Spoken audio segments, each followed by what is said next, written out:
자, 오늘 포도나무에 열매가 없다면 하는 제목의 말씀을 통해서 은혜를 나누려고 합니다. 포도나무에 열매가 없다면.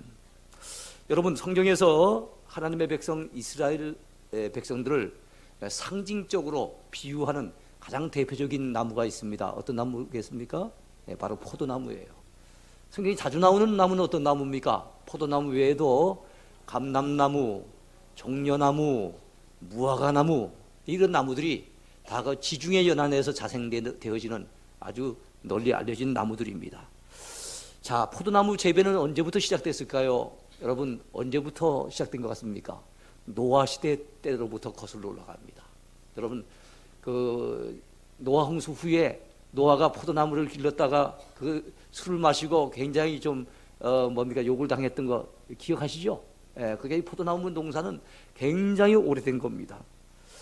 포도나무는 성경 곳곳에서 발견되는 나무이기도 하면서 그뿐만 아니라 우리 예수 믿는 성도들을 상징하는 대표적인 나무라고 할 수가 있습니다. 자, 포도나무에 대한 성경의 가르침도 참 많이 나와요.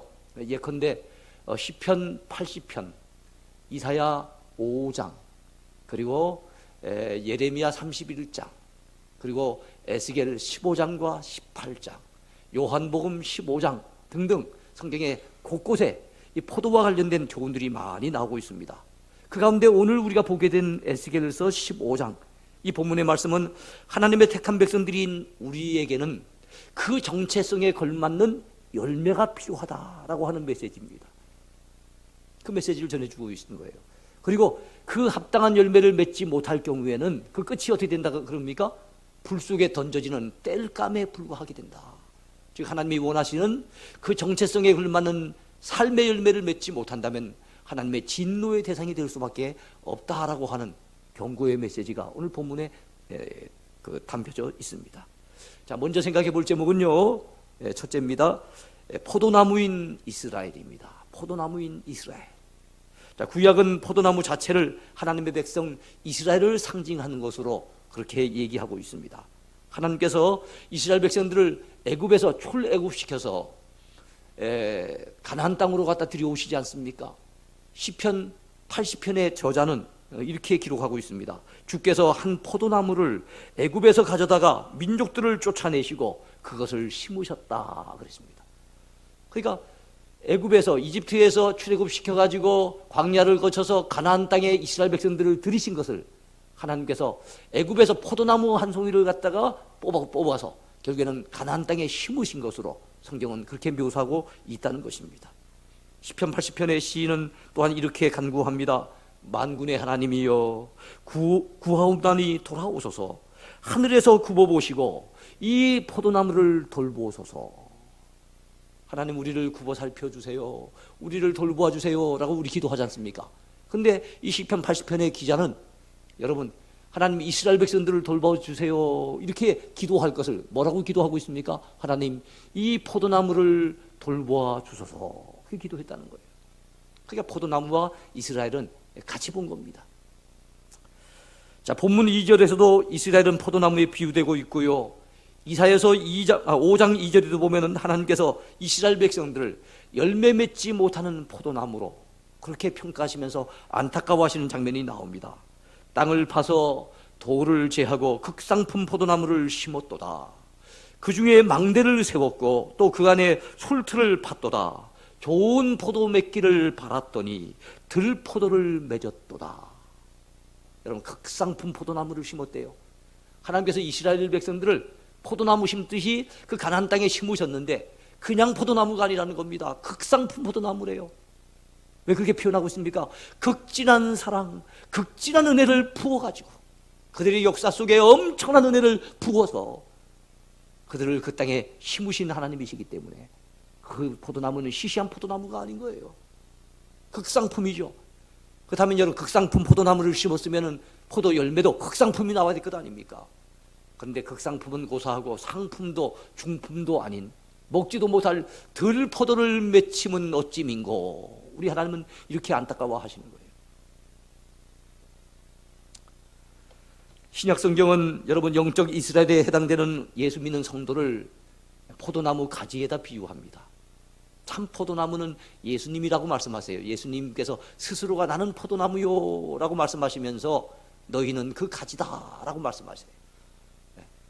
그렇습니다. 포도나무 가지도 포도나무에 딱 붙어 있어서 시절을 쫓아 열매를 맺어야 되는 것처럼 우리가 주님을 떠나지 아니하고 주님 앞에 딱 붙어 있기만 하면은 우리 삶 속에 주님이 원하시는 그 열매를 시절을 쫓아 맺을 수 있다고 주님은 말씀하세요. 예? 나는 포도나무요 너희는 가지라. 그가 내 안에 내가 그 안에 거하면 사람이 열매를 많이 맺나니 나를 떠나서는 너희가 아무것도 할 수 없습니다. 그렇게 말씀했어요. 주님을 떠나면 아무 열매도 못 맺습니다. 그러나 주님 안에 붙어 있으면 우리가 열매를 맺어요.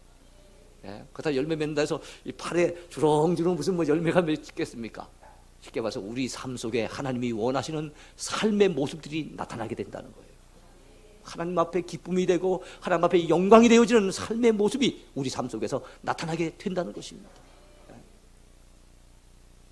그렇다면 하나님께서 왜 우리에게 이처럼 크신 은혜를 베풀어 주시는 걸까요? 우리에게 은혜를 베푸신 의도와 목적이지 않겠습니까? 그것이 바로 우리를 통해서 열매를 얻으시려고, 우리 열매를 통해서 우리 하나님이 기뻐하시려고 우리를 부르신 줄로 믿으시기 바랍니다. 그러므로 우리는 자신의 정체성을 잘 깨달아 알아야 합니다. 그래서 그 정체성에 걸맞는 열매를 우리 삶 속에서 드러내야 됩니다. 우리는 극상품 포도나무지 들포도나무가 아닙니다. 우리는 순종하는 양이지 들이받는 염소가 아닙니다. 우리는 빛의 자녀이지 어둠의 자식들이 아닌 것입니다. 우리는 하늘을 날 수 있는 충분한 가능성이 있는 독수리 새끼지 결단코 닭장 속에 갇힌 병아리가 아닙니다. 우리는 하나님의 종이지 결단코 돈의 노예가 아닙니다. 우리는 왕같은 제사장이지 거지 같은 인생 살라고 하나님이 창조하신 존재가 아니라는 사실을 믿으시기 바라요. 그러므로 우리 이름에 걸맞는, 우리 정체성에 걸맞는 삶을 드러냅시다. 삶의 열매를 통해서 하나님 앞에 영광을 돌리고 하나님께 기쁨이 되어지는 저와 여러분 모두가 되기를 축원해 드립니다. 두 번째 제목입니다. 포도나무를 심으신 하나님의 의도입니다. 하나님이 어떤 의도로 포도나무를 심으셨을까요? 여러분, 농부가 나무를 심는 이유는 간단합니다. 풍성한 열매를 기대하기 때문이죠. 그런데 성경은 하나님을 농부로 비유하고 있습니다. 우리 예수님께서 포도나무를 비유를 드시면서 당신 자신은 포도나무고 우리는 가지라고 하시면서 하나님은 그 농부라고 말씀하고 있습니다. 하나님께서 포도나무인 이스라엘 백성들을 가나안 땅에 심으신 의도는 그들에게 좋은 삶의 열매를 기대했기 때문에 그렇습니다. 열매란 하나님께서 부어주신 은혜를 받은 그 선민들이 하나님 앞에 은혜 받은 결과로 나타내는 어떤 선한 인격과 행실들을 말씀하는 겁니다. 하나님이 기쁘게 받으실 만한 그들의 행실의 모습들, 그것이 성경에서는 열매라고 얘기하고 있어요. 여러분, 이사야 5장 2절에 보면 우리 하나님께서 참으로 포도나무 된 이스라엘을 향해서 어떤 기대감을 가지고 계시는지 잘 알 수가 있게 해줍니다. 좋은 포도를 맺기를 바랐더니 라고 말씀합니다. 내가 좋은 포도 맺기를 기다렸거늘이라고 말씀합니다. 5장 2절과 5장 4절에 이사야서에 나오는 말씀이에요. 내가 좋은 포도 맺기를 바랐더니, 내가 좋은 포도 맺기를 기다렸거늘. 우리 하나님께서 이스라엘 백성들이 선한 삶을 통해서 하나님이 영광 돌리는 그 모습을 기대하시고 또 고대하셨다는 거예요. 근데 여러분, 결과가 어떠합니까? 들포도를 맺었어요. 하나님이 원치 아니하시는 죄악의 열매만 그들의 삶 속에 가득한 겁니다. 타락하고 범죄하여서 우리 하나님 앞에 실망을 안겨드리고 하나님을 진노케 만드는 그들의 모습이었다는 사실이에요. 오늘 우리의 모습은 어떤지 한번 돌아봤으면 좋겠어요. 오직 열매 맺는 것이 포도나무의 사명입니다. 포도나무는 열매 외에는 다른 것 어떤 것도 기대하기가 힘들어요. 그래서 오늘 본문 2, 3절을 보시기 바랍니다. 인자야, 포도나무가 모든 나무보다 나은 것이 무엇이랴? 숲속의 여러 나무 가운데 서 있는 그 포도나무 가지가 나은 것이 무엇이랴? 그 나무를 가지고 무엇을 제조할 수 있겠느냐? 그것으로 무슨 그릇을 못을 만들 수 있겠느냐라고 말씀하고 있습니다. 그렇습니다. 포도나무 여러분 잘 아시죠? 여러분 보셨죠? 막 비틀어진 그 나무, 그거 가지고 뭘 제조하겠습니까? 심지어는 여러분 이런 그릇을 하나 걸 수 있는 못도 하나 만들지 못하는 게 포도나무예요. 포도나무가 포도나무로서 여러분 사람들에게 칭찬을 받고 굉장히 기대감을 갖다 키우는 이유는 뭡니까? 풍성한 포도 열매, 그 탐스러운 열매, 그 맛있고 향기 나는, 이야 참 끝내주는 그 맛에 그 어떤 포도 열매를 바라보고 포도나무에 대한 기대감을 가지는 거예요.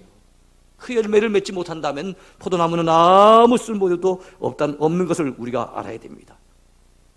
하나님께서는 이스라엘 백성들이 그들의 의롭고 신실한 삶을 통해서 하나님께 영광 돌리기를 원하셨어요. 그건 못한다면은, 그거 안 한다면은 그들이 선민이라고 할 자격도 없고 선민이라고 부를 하등의 이유도 없어지는 거예요. 하나님께서는 이스라엘 백성들이 참으로 하나님이 원하시고 기뻐하시는 그 삶을 드러내기를 기대하시고 또 기다렸는데 그들이 안겨준 것은 여러분 실망감, 더 나아가서는 하나님의 무서운 분노, 그것만 안겨줬을 뿐이에요. 참 안타깝지요. 우리 예수님께서도 요한복음 15장의 포도나무 비유를 통해 우리에게 열매 맺는 삶을 기대하신 것을 알 수가 있어요. 물은 내게 붙어 있어 열매를 맺지 아니하는 가지는 아버지께서 그것을 제거해 버리신답니다. 물을 열매를 맺는 가지는 더 열매를 맺게 하려 하여 그것을 깨끗하게 하신답니다. 그러면서 주님은 이어서 말씀하십니다. 너희가 열매를 많이 맺으면 내 아버지께서 영광을 거두실 것이요 너희가 내 제자가 되리라.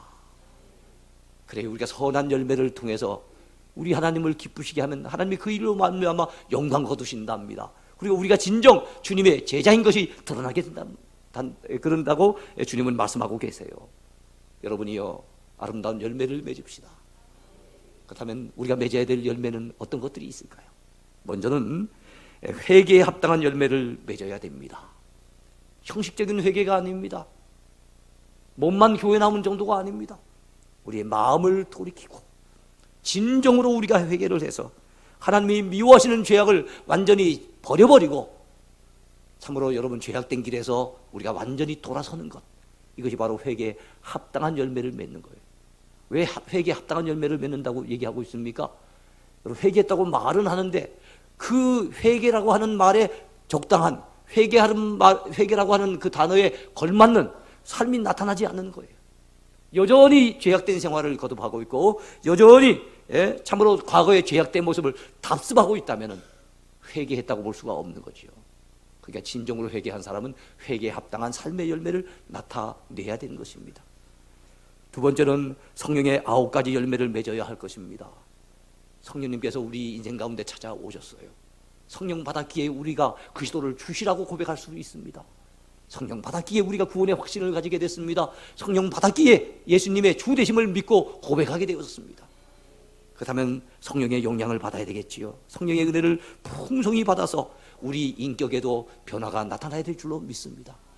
우리 품성의 변화, 인격의 변화가 나타나는 것을 성령의 열매를 맺는다 그랬는데요, 갈라디아 5장 22절에 보면 9가지 열매를 소개하고 있어요. 몇 가지만 말씀드린다면, 남을 미워하던 사람이 사랑하는 사람으로 탈바꿈됩니다. 슬퍼 낙심하던 사람이 기뻐하며 희락을 갖다 누리는 그런 사람으로 탈바꿈이 됩니다. 늘 조급해하던 사람이 인내한 사람으로 바뀌어집니다. 성격이 거칠던 사람이 온유한 사람으로 탈바꿈이 되는 거예요. 여러분에게 이런 변화가 나타나게 되기를 축원해 드립니다. 이것이 성령의 9가지 열매인 거예요. 성령 받은 사람들은 이런 열매를 마땅히 맺어야 되는 거예요. 또한 전도의 열매를 맺어야 하겠습니다. 이 가을에 우리가 전도의 열매를 맺어 하나님께 올려드릴 수 있다면 그것은 하나님께 가장 큰 기쁨이 될 것입니다. 우리 하나님이 가장 기뻐하시는 것, 그것은 하나님을 떠나서 범죄 타락하고 방황하던 영혼이 하나님 품에 돌아오는 것, 하나님께서 하늘에서 천사들과 더불어서 잔치를 벌일 만큼 그렇게 기뻐하신답니다. 여러분, 하나님께서 우리에게 하나님 기뻐하실 만한, 하나님 영광 받으실 만한 그 열매를 요구하신다면 그 가운데 정말로 전도의 열매를 맺어 드려야 되지 않겠습니까? 11월 27일 우리는 초청전도 잔치를 계획하고 있습니다. 이 일에 무관심하지 마시고 우리 모두가 동참해서 어쩌든지 한 영혼이라도 우리가 주님 앞에 여러분 이끌어오고 인도해내서 우리 하나님 앞에 기쁨을 돌려드리는 저와 여러분 모두가 됐으면 좋겠습니다. 또한 우리는 빛의 열매도 맺어야 합니다. 여러분, 에베소서 5장 9절에 의하면 빛의 열매는 모든 착함과 의로움과 진실함에 있느니라, 그렇게 말씀하고 있어요. 너희가 전에는 어둠이더니 이제는 주 안에서 빛이라. 빛의 자녀들처럼 행하라. 빛의 열매는 모든 착함과 의로움과 진실함에 있느니라. 주를 기쁘시게 할 것이 무엇인가 시험하여 보라. 어떻게 하면 주님이 기뻐하실 수 있을까? 주님 앞에 시험해 보래요. 그러면서 우리에게 제시하는 것이, 이제는 우리가 어둠 속에 헤매는 자가 아니고 어둠의 권세 잡힌 그 사탄의 소나기에서 살고 있는 인생이 아니라, 우리는 빛 되시는 주님 앞에 나와서 빛의 자녀가 되어졌으니 빛의 열매를 마땅하게 맺어야 된다는 겁니다. 그것이 바로 착한 삶, 그리고 의로운 삶, 진실한 삶을 통해서 나타나야 된다고 말씀하고 있는 거예요. 여러분이요, 우리 모두 착한 사람이 됩시다. 진실된 사람이 됩시다. 의로운 인생이 되어야 될 줄로 믿습니다. 아무쪼록 여러분의 삶 속에 이처럼 하나님이 기뻐하시는 회개에 합당한 열매, 성령의 9가지 열매, 전도의 열매, 빛의 열매가 그득하게 넘치게 되기를 축원해 드립니다. 마지막 세 번째입니다. 포도나무에 열매가 없다면. 오늘 제목과 같습니다. 포도나무에 열매가 없다면 어떻게 될까요? 결론부터 말씀드린다면, 포도나무에 열매가 없다면 그것은 결국엔 불 속에 던져져 땔감이 될 뿐입니다. 그런 말씀이 오늘 본문에 나와요. 여러분, 3절을 보시기 바랍니다. 그 나무를 가지고 무엇을 제조할 수 있겠느냐? 그것으로 무슨 그릇을 걸 못을 만들 수 있겠느냐? 불에 던질 땔감이 될 뿐이라. 포도나무는 아까도 말씀드렸지만은 그거 가지고 목재로 사용할 수가 없어요. 그거 가지고 강대상을 만들거나 책상을 만들거나 목재도 사용 못합니다. 심지어는 여러분, 그릇을 걸 못 하나도 제대로 만들기 어렵다는 거예요. 오직 포도나무는 풍성한 열매, 탐스러운 열매, 맛있고 그 향기 나는 그 아름다운 열매를 맺음으로 포도나무가 가치 있는 나무가 되는데, 그렇다면 선민 이스라엘 백성들은 하나님이 기뻐하시는 삶을 올려드림으로 여러분, 그들의 삶의 존재가 가치가 있고 그 정체성이 빛이 나는 법인데, 여러분, 포도나무가 열매가 없으면 어떻게 됩니까? 결국엔 땔감으로 던지는 것처럼 하나님이 기대하시는 열매를 맺지 못하는 이스라엘 백성들은 하나님의 진노의 대상이 되고 하나님의 심판의 대상이 되고 하나님의 징계의 대상이 되고 말았던 것을 우리는 역사를 통해서 잘 압니다. 하나님이 그들을 여러분 바벨론에게 내어놓으셨어요. 바벨론이 침공해서 그들을 짓밟아 버립니다. 수없이 많은 사람들이 죽어나갔지요. 수없이 많은 사람들이 바벨론 포로로 끌려갑니다. 온갖 수욕을 당하고 여러분 고초를 겪었던 것을 우리가 너무너무 잘 알고 있지 않습니까? 열매를 맺어야 됩니다. 하나님을 실망시키는 인생이 돼서는 안 됩니다. 우리 삶이 새로워져서 정말 우리 예배가 하나님 기뻐 받으실 만한 예배가 되어져야 되고, 우리의 삶 그 자체가 예배가 되어져서 하나님 앞에서 행하는 온전한 삶이 되어야 될 줄로 믿으시기 바랍니다. 찐빵에 안고가 없다면 어떻게 될까요? 상당히 실망스럽겠지요. 맛이 별로 없겠지요. 자동차에 바퀴가 없다면 어떻게 될까요? 차가 굴러갈 수가 없습니다. 여러분, 암탉이 계란을 낳지 못한다면 어떻게 될까요? 계란 낳지 못하는 닭 별 수 없습니다. 잡아먹어야 되죠. 마찬가지 여러분, 포도나무에 열매가 없다면 어떻게 될까요? 별 수 없습니다. 땔감으로 던질 수밖에 없는 거예요. 다른 데는 아무 데도 쓸모짝이 없으니까 땔감이 될 수밖에 없어요. 불 속에 던져질 수밖에 없는 겁니다. 여러분, 우리가 하나님의 자녀, 멋진 말 아닙니까? 하늘 백성, 그리고 하나님의 일꾼. 이야, 참 얼마나 좋은 말씀들입니까? 그런데 여러분, 그 이름에 걸맞는 삶을 살아드리지 못한다면, 여러분, 소금이 맛을 잃으면 밖에 던져서 사람들에 의해서 밟혀지는 것처럼 오늘날 우리 한국교회의 현주소가 아닌지 모르겠습니다.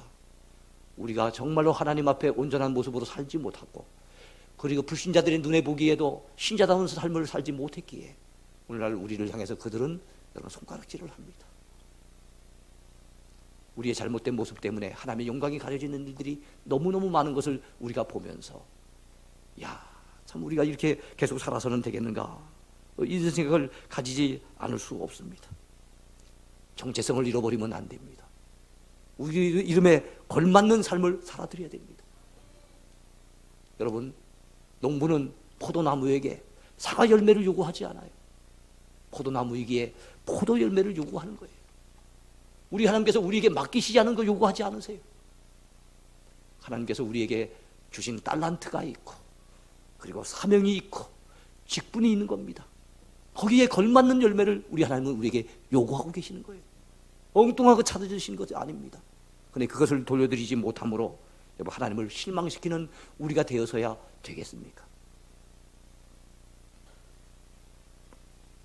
이제 말씀을 맺겠습니다. 사랑하는 성도 여러분, 어떻게 하면 우리가 열매 맺는 삶을 살 수가 있을까요? 성경은 간단하게 말씀합니다. 우리 예수님께서 요한복음 15장 4절을 통해서 말씀하세요. 내 안에 거하라. 나도 너희 안에 거하리라. 가지가 포도나무에 붙어 있지 아니하면 스스로 열매를 맺을 수 없음 같이 너희도 내 안에 있지 아니하면 그러하리라. 나를 떠나서는 너희가 아무것도 할 수 없으리라 그랬습니다. 그래요. 주님을 떠나지 않고 주님에게 등 돌리지 아니하고 주님께로부터 마음이 멀어지지 아니하고 주님께 딱 붙어 있어서 주께서 때를 따라 주시는 은혜를 공급받고, 여러분 생명력을 갖다가 우리가 공급받고 성령의 은혜를 힘입게 될 때 자연스럽게 주님 주시는 그 힘 가지고 성령의 그 역사로 말미암아 우리 삶 속에 열매가 나타나게 될 줄로 믿습니다. 그러니까 우리가 무슨 열매를 우리 힘으로 하는 게 아니에요. 주님 앞에 온전히 붙어 있기만 하면, 주님을 떠나지 아니하고 주님 안에 있기만 하면, 주님이 내 안에 계시고 내가 주님 안에 있기만 하면 주님은 힘 주십니다. 감당할 수 있는 능력을 주십니다. 때를 따라 풍성한 열매를 맺을 수 있도록 도와주시는 겁니다. 그런데 우리가 주님을 등져버리고 주님을 믿는다고 하지만 주일날은 교회를 드나들고 있지만 평소에는 내 삶의 목적을 가지고 내 고집을 꺾지 아니하고 내 감정을 쫓아서 내 유익을 따라서 내가 세상에서 취하고자 하는 내 인생의 목적을 향해서 달려가면서 주님과는 상관없는 삶을 살기 때문에 우리의 삶에 열매가 없고, 그래서 하나님을 기쁘시게 해드리기보다는 여러분 하나님을 실망시켜드리는 이런 삶이 우리 가운데 나타나고 있는지 몰라요. 여러분이요, 우리가 이제는 열매를 맺읍시다. 포도나무를 떠난 가지가 결코 살 수 없듯이, 물을 떠난 고기가 결코 살 수 없듯이 주님을 떠난 인생은 결코 살 수 없다는 것을 꼭 기억할 수 있게 되길 바랍니다. 여러분, 가지가 나무를 떠나는 그 순간 열매는 기대하기 물론 어렵겠지만 열매는 고사하고 생명조차 유지할 수 없다는 사실을 우리가 기억해야 됩니다. 가지가 그 둥치에, 나무 둥치에 붙어 있어야만 여러분 생명력을 유지하고 또 때를 따라 열매를 맺을 수 있어요. 마찬가지로 우리가 주님을 떠나는 순간은 우리 삶 속에 열매가 없으면 물론이려니와 우리는 생명을 얻을 수 없습니다. 영원한 생명은 오직 주님 안에 있습니다. 우리 주님 안에 머뭅시다. 주와 더불어 동행하는 삶을 날마다 살아가십시다. 날마다 주님 모시고 살고 우린 주님 안에서 살아가십시다. 그래서 주님이 원하시는 아름다운 풍성한 열매를 여러분 삶 속에서 많이 맺어서 주께 큰 영광 돌리며 쓰임받는 여러분 모두가 되기를 축원해 드립니다.